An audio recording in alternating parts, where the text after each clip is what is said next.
भाजपा ने नेता प्रतिपक्ष राहुल गांधी के खिलाफ दिल्ली में 3 शिकायत दर्ज कराई है।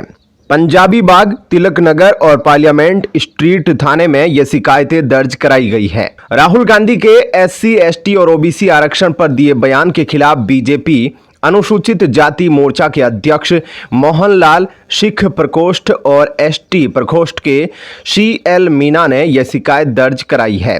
भाजपा के सिख प्रकोष्ठ के नेता चरणजीत सिंह लवली की शिकायत में कहा गया है कि राहुल गांधी ने सिखों के संदर्भ में विदेशों में गलत छवि पेश की। उन्होंने कहा, राहुल गांधी अपने संवैधानिक स्तर का गलत उपयोग कर रहे हैं। वहीं अनुसूचित जाति मोर्चा के अध्यक्ष CL मीना ने अपनी शिकायत में कहा कि राहुल गांधी ने अपनी टिप्पणियों में अनुसूचित जाति जनजातियों को उकसाने वाली बातें कही है। उन्होंने कांग्रेस नेता पर देश की आंतरिक सुरक्षा को गंभीर खतरा पैदा करने वाली बातें कहने का भी जोर लगाया है। बता दें कि राहुल गांधी ने वॉशिंगटन DC में जॉर्ज टाउन यूनिवर्सिटी में आयोजित एक कार्यक्रम के दौरान एक बयान दिया था, जिस पर विवाद हो गया था। अपने बयान में राहुल गांधी ने कहा था कि जब भारत एक निष्पक्ष जगह बन जाएगा तो कांग्रेस आरक्षण खत्म करने पर विचार करेगी। राहुल गांधी ने कहा कि भारत अभी निष्पक्ष जगह नहीं है। भारत में 90% आबादी दलित, पिछड़ों और आदिवासियों की है, जो खेल में शामिल ही नहीं है। उन्होंने कहा था कि जातीय जनगणना यह जानने का प्रयास है कि निचली पिछड़ी जातियों और दलितों को व्यवस्था में कैसे एकीकृत किया जाएगा। भारत के 200 व्यवसायों में से देश की 90% आबादी का कोई स्वामित्व नहीं है। शीर्ष अदालतों में भी इनकी कोई भागीदारी नहीं है। मीडिया में भी निचली जातियों की कोई भागीदारी नहीं है। राहुल गांधी ने जातीय जनगणना के पीछे की वजह बताते हुए कहा, हम यह समझना चाहते हैं कि पिछड़ों और दलितों की सामाजिक और आर्थिक स्थिति कैसी है। हम भारतीय संस्थानों को भी देखना चाहते हैं ताकि इन संस्थानों में भारत की भागीदारी का अंदाजा लगाया जा सके। वहीं भारतीय जनता पार्टी के सांसद और राष्ट्रीय प्रवक्ता संबित पात्रा ने एक बार फिर कांग्रेस और राहुल गांधी पर हमला बोला है और पूछा है कि आखिर पाकिस्तान हो या खालिस्तानी आतंकी गुरपवंत सिंह पन्नू, सभी आतंकी राहुल गांधी का समर्थन क्यों करते हैं। पात्रा का यह तीखा तंज गुरुवार को तब आया जब पाकिस्तान के रक्षा मंत्री ख्वाजा आसिफ ने अनुच्छेद 370 पर कांग्रेस नेशनल कॉन्फ्रेंस गठबंधन के रुख का समर्थन किया। भाजपा सांसद ने कहा, जिस तरह पाकिस्तान के रक्षा मंत्री ने कांग्रेस का समर्थन किया है और कहा है कि अनुच्छेद 370 और 35A की पुनर्बहाली पर पाकिस्तान का भी कांग्रेस जैसा ही रुख है, तो इससे समझा जा सकता है कि दोनों के बीच क्या संबंध है। पात्रा ने कहा, पाकिस्तान एक आतंकवादी देश है और आतंकवादी देश का एक मंत्री खुलेआम कांग्रेस का समर्थन कर रहा है। यह कोई नई बात नहीं है। जब केंद्रीय गृह मंत्री ने अनुच्छेद 370 को हटाने का विधेयक पेश किया था, तब सदन में कांग्रेस के नेता ने कहा था कि यह द्विपक्षीय मुद्दा है और यहां तक कि सोनिया गांधी भी उन्हें ऐसा कहने के लिए कह रही थी। पात्रा ने आगे आरोप लगाया कि न केवल पाकिस्तान बल्कि खालिस्तानी आतंकी पन्नू ने भी कांग्रेस नेता राहुल गांधी का समर्थन किया है। फिलहाल के लिए इस खबर में इतना ही। आगे की अपडेट के लिए बने रहिए लाइव टीवी न्यूज के साथ। धन्यवाद। जय हिंद। पाकिस्तान के रक्षा मंत्री के अनुच्छेद 370 पर कांग्रेस और उसके सहयोगी दलों के साथ खड़ा होने के बयान से सियासत गर्मा गई है। बीजेपी ने इस मसले पर कांग्रेस और नेशनल कॉन्फ्रेंस को निशाने पर लिया है। देश के गृह मंत्री अमित शाह ने बड़ा खुलासा करते हुए लिखा, पाकिस्तान के रक्षा मंत्री का आर्टिकल 370 और 35A पर कांग्रेस और JKNC के समर्थन की बात ने एक बार फिर कांग्रेस को एक्सपोज कर दिया है। इस बयान ने पुनः यह स्पष्ट कर दिया कि कांग्रेस और पाकिस्तान के इरादे भी एक है और एजेंडा भी। पिछले कुछ वर्षों से राहुल गांधी देशवासियों की भावनाओं को आहत करते हुए हर एक भारत विरोधी ताकतों के साथ खड़े हैं। एयर स्ट्राइक व सर्जिकल स्ट्राइक के सबूत मांगने हो या भारतीय सेना के बारे में आपत्तिजनक बातें करना हो, राहुल गांधी की कांग्रेस पार्टी और पाकिस्तान के सुर हमेशा एक रहे हैं और कांग्रेस का हाथ हमेशा देश विरोधी शक्तियों के साथ रहा है। लेकिन कांग्रेस पार्टी और पाकिस्तान यह भूल जाते हैं कि केंद्र में मोदी सरकार है, इसलिए कश्मीर में न तो आर्टिकल 370 वापस आने वाला है और न ही आतंकवाद। वहीं बीजेपी आईटी सेल के प्रमुख अमित मालवीय ने पाकिस्तान के रक्षा मंत्री ख्वाजा आसिफ के 370 संबंधी बयान का वीडियो शेयर कर एक्स पर लिखा कि आतंकवाद फैलाने वाला देश पाकिस्तान कांग्रेस और नेशनल कॉन्फ्रेंस के कश्मीर पर रुख का समर्थन कर रहा है। अमित मालवीय ने अपने पोस्ट में लिखा कि ऐसा क्यों है कि खालिस्तानी आतंकी गुरपंथ सिंह पन्नू और पाकिस्तान जैसे भारत के हितों के खिलाफ काम करने वालों के साथ राहुल गांधी और उनकी कांग्रेस हमेशा दिखती है। इससे पहले पाकिस्तान के रक्षा मंत्री ख्वाजा आसिफ ने कहा था कि जम्मू कश्मीर चुनाव में कांग्रेस और नेशनल कॉन्फ्रेंस साथ मिलकर लड़ रहे हैं। ख्वाजा आसिफ ने कहा कि जम्मू कश्मीर में अनुच्छेद 370 और 35 से जब लागू हुआ था उस वक्त केंद्र में कांग्रेस के पंडित जवाहरलाल नेहरू और जम्मू कश्मीर में शेख अब्दुल्ला सत्ता में थे। अब एक बार फिर से दोनों साथ आए हैं और दोनों ने कश्मीर में अनुच्छेद 370 और 35 से लागू करने का वादा किया है। पाकिस्तान के रक्षा मंत्री ख्वाजा आसिफ ने कहा, अगर ऐसा होता है तो बहुत अच्छा होगा और हम अनुच्छेद 370 और 35 के मसले पर कांग्रेस और उसके सहयोगियों के रुख के साथ है। बता दें कि कांग्रेस ने तो अनुच्छेद 370 को वापस लाने का बयान अब तक नहीं दिया है, लेकिन जम्मू कश्मीर में उसकी सहयोगी उमर अब्दुल्ला और फारूक अब्दुल्ला की नेशनल कॉन्फ्रेंस ने कहा कि अगर सरकार बनी तो अनुच्छेद 370 को वापस लाया जाएगा। नेशनल कॉन्फ्रेंस की तरफ से अनुच्छेद 370 को वापस लाने का वादा किए जाने पर बीते दिनों केंद्रीय गृह मंत्री अमित शाह ने भी कांग्रेस और उसके सहयोगी दल को निशाने पर लिया था। अमित शाह ने साफ कहा था कि अब कोई भी ताकत अनुच्छेद 370 को वापस नहीं ला सकती। बता दें कि मोदी सरकार ने 5 अगस्त 2019 को संसद में प्रस्ताव लाकर संविधान के अनुच्छेद 370 को खत्म कर दिया था। अनुच्छेद 370 जारी रहने तक जम्मू कश्मीर का अलग संविधान और झंडा भी हुआ करता था। वहां संसद से पास कई कानून भी लागू नहीं थे। फिलहाल के लिए इस खबर में इतना ही। आगे की अपडेट के लिए बने रहिए लाइव टीवी न्यूज के साथ। धन्यवाद। जय हिंद। आम आदमी पार्टी ने दिल्ली के नए मुख्यमंत्री के लिए दिल्ली सरकार में मंत्री आतिशी का नाम फाइनल कर दिया है। आम आदमी पार्टी के करीब आधा दर्जन नेता शपथ ग्रहण से पहले ही उन्हें जिस तरह की डमी मुख्यमंत्री की उपाधि दे रहे हैं, उससे आम आदमी पार्टी में बवाल मचा हुआ है। दिल्ली में जारी इस सियासी घटनाक्रम के बीच दिल्ली सरकार के मंत्री और आपके सीनियर नेता सौरभ भारद्वाज ने कहा है कि ये मायने नहीं रखती कि मुख्यमंत्री की कुर्सी पर कौन बैठेगा। जनता ने तो केजरीवाल को चुना था, कुर्सी तो केजरीवाल की है और आगे भी रहेगी। सिर्फ चुनाव तक कुर्सी पर भरत की तरह राम की खड़ाऊ रखकर एक व्यक्ति बैठेगा। आम आदमी पार्टी के नेता सोमनाथ भारती ने भी अपने साथी सौरभ भारद्वाज की जैसे ही बातें करते हैं। वो कहते हैं कि आतिशी भरत की तरह सरकार चलाएंगी। जिस तरह भगवान श्री राम के वनवास जाने के बाद भरत ने अयोध्या में खड़ाऊ रखकर सरकार चलाया था। दिल्ली सरकार में मंत्री और मुख्यमंत्री के पद के दावेदार रहे गोपाल राय भी उन्हें डमी मुख्यमंत्री ही मानते हैं। गोपाल राय ने कहा है कि एक विशेष परिस्थिति में उन्हें मंत्री बनाया गया है। जब तक मुख्यमंत्री अरविंद केजरीवाल दोबारा चुनकर नहीं आ जाते, दिल्ली के मुख्यमंत्री का पद आतिशी संभालेंगी। इन लोगों के तरह आम आदमी पार्टी के प्रवक्ता जैस्मिन शाह ने भी आतिशी को डमी मुख्यमंत्री कहकर ही संबोधित किया। जाहिर सी बात है कि आम आदमी पार्टी के नेताओं के इस बिहेव को लेकर आलोचना भी शुरू हो गई है। पूर्व में आम आदमी पार्टी के नेता रह चुके पत्रकार आशुतोष कहते हैं कि आतिशी को लेकर इस तरह का जो बयान दिया जा रहा है, एक तरह का उनके साथ अन्याय है। भारतीय जनता पार्टी ने भी आम आदमी पार्टी की दिल्ली को डमी सीएम देने की आलोचना की है।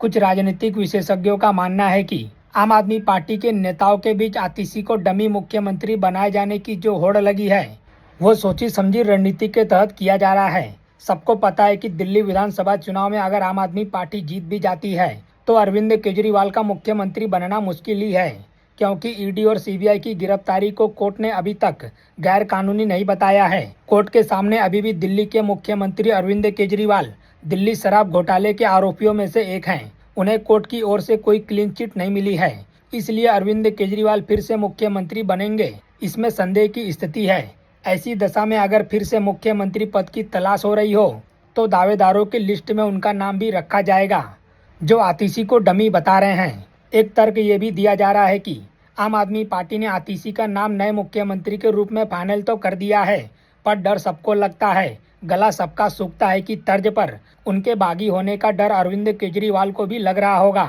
सत्ता की राजनीति में सभी नेताओं को रिजाइन करने के बाद अपनी जगह कुर्सी को सौंपने वक्त एक बार बिहार के पूर्व मुख्यमंत्री जितिन राम मांझी और झारखंड के पूर्व मुख्यमंत्री चंपई सोरेन को एक बार जरूर याद कर लेता है। जाहिर है कि अरविंद केजरीवाल को भी यही डर सता रहा होगा। इसलिए एक रणनीति के तहत अभी से आतिशी को यह बात बताई जा रही है कि वो कभी महत्वाकांक्षी होने की कोशिश न करें, क्योंकि कुछ दिन बाद ही उन्हें सत्ता छोड़नी होगी। शायद यही कारण है कि दिल्ली के मुख्यमंत्री के रूप में उनका नाम फाइनल होने के बाद अपने पहले संबोधन में आतिशी ने खुद बोल दिया है कि दिल्ली विधानसभा चुनाव तक ही वो दिल्ली की मुख्यमंत्री हैं। फिलहाल इस खबर में इतना ही। बाकी अपडेट के लिए बने रहिए लाइव टीवी न्यूज के साथ।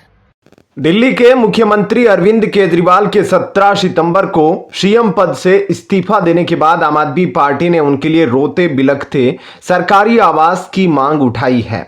अब केजरीवाल को सीएम आवास खाली करना होगा, लेकिन आप पार्टी का कहना है कि उन्हें राष्ट्रीय पार्टी के संयोजक के तौर पर सरकारी आवास मिलना चाहिए। आप नेता राघव चड्ढा ने केंद्र सरकार से अनुरोध करते हुए कहा कि चुनाव आयोग के नियमों के तहत किसी भी राष्ट्रीय पार्टी के संयोजक को सरकारी आवास का हक है। उन्होंने गिड़गिड़ाते हुए कहा, बिना किसी देरी के अरविंद केजरीवाल को सरकारी आवास दिया जाना चाहिए। हमने अर्बन डेवलपमेंट मंत्रालय को पत्र लिखकर इस संबंध में कानूनी हक की मांग की है। राघव चड्ढा ने यह भी कहा कि केजरीवाल जल्द ही सरकारी सुविधाओं को त्याग देंगे और जनता की अदालत में जाएंगे। उन्होंने बीजेपी पर निशाना साधते हुए आरोप लगाया कि बीजेपी केजरीवाल को उनकी विधानसभा से दूर रखना चाहती है, जबकि केजरीवाल अपनी विधानसभा में ही रहना चाहते हैं। राघव चड्ढा ने चुनाव आयोग के नियमों का हवाला देते हुए बताया कि किसी भी राष्ट्रीय पार्टी को 2 सुविधाएं दी जाती है। 1 राष्ट्रीय कार्यालय, 2 पार्टी के राष्ट्रीय संयोजक के लिए सरकारी आवास। उन्होंने जोर देकर कहा कि केजरीवाल को इन नियमों के तहत सरकारी आवास मिलना चाहिए। आप सांसद ने कहा, हम एक चिट्ठी भी आज मिनिस्ट्री ऑफ हाउसिंग अफेयर के डायरेक्टर ऑफ एस्टेट को लिख रहे हैं कि जल्द केजरीवाल को यह घर दिया जाए। हमने राष्ट्रीय पार्टी के बाद भी राष्ट्रीय कार्यालय के लिए भी कोर्ट कचहरी में लंबी लड़ाई लड़ी और तब जाकर हमें यह मिला है। उम्मीद है वैसी लड़ाई केजरीवाल जी को घर के लिए ना लड़नी पड़े, जैसे बाकी पार्टी के नेताओं को मिलता है वैसे ही मिलता रहे। आप सांसद संजय सिंह ने कहा, केजरीवाल अगले कुछ हफ्तों में सीएम आवास खाली कर देंगे, लेकिन अभी यह तय नहीं हुआ है कि इसके बाद वे कहां रहेंगे। संजय सिंह ने कहा, केजरीवाल का कहना है कि अब ईश्वर ही मेरी रक्षा करेंगे। वहीं आम आदमी पार्टी आगामी 22 सितंबर को दिल्ली जंतर मंतर पर जनता की अदालत लगाने जा रही है। इसमें पार्टी के संयोजक और दिल्ली के पूर्व सीएम अरविंद केजरीवाल लोगों को संबोधित करेंगे। आम आदमी पार्टी और केजरीवाल की इस जनता की अदालत को लेकर कांग्रेस ने पलटवार किया है। कांग्रेस के पूर्व सांसद संदीप दीक्षित ने दिल्ली के पूर्व सीएम को निशाने पर लेते हुए कहा कि अरविंद केजरीवाल, आप पिछले 10 साल से क्या कर रहे थे? अब आपको 10 साल बाद जनता की अदालत लगाने की क्या जरूरत है? संदीप दीक्षित ने कहा, केजरीवाल मुख्यमंत्री थे, दिल्ली में आपके विधायक और पार्षद बने हुए हैं। इन 10 सालों से आप आम लोगों से जुड़ नहीं पाए, संवाद नहीं कर पाए, या राजनीतिक बैठक इसलिए हो रही है क्योंकि चुनाव नजदीक आ रहे हैं। आम आदमी पार्टी की हालत खराब है, इसलिए जनता की अदालत जैसे बड़े शब्दों का इस्तेमाल कर रहे हैं। दीक्षित ने कहा, आप वो काम करिए जिसके लिए जनता ने आपको चुना है। अब आपको 10 साल बाद जनता की अदालत लगाने की क्या जरूरत है? क्या इनको दिल्ली की जनता की समस्याओं की समझ नहीं है? यह इस बात का प्रमाण है कि केजरीवाल और आम आदमी पार्टी का न तो दिल्ली की जनता से कोई संवाद है और न ही इनको जनता की भावनाओं की समझ है। फिलहाल के लिए इस खबर में इतना ही। आगे की अपडेट के लिए बने रहिए लाइव टीवी न्यूज के साथ। धन्यवाद। जय हिंद। दिल्ली में नई सरकार के गठन से ठीक पहले एलजी वीके सक्सेना ने निर्वाचित मुख्यमंत्री को काम सौंप दिया है। एलजी ने गंदगी और बदहाली की कई तस्वीरें दिखाते हुए इस ओर ध्यान देने को कहा है, जिससे आतिशी और केजरीवाल की थू-थू हो रही है। एलजी ने कहा कि पश्चिमी दिल्ली में लाखों लोग नरक से भी बदतर जिंदगी जीने को मजबूर हैं। एलजी वीके सक्सेना ने एक के बाद एक कई पोस्ट में कुल 28 तस्वीरें साझा की।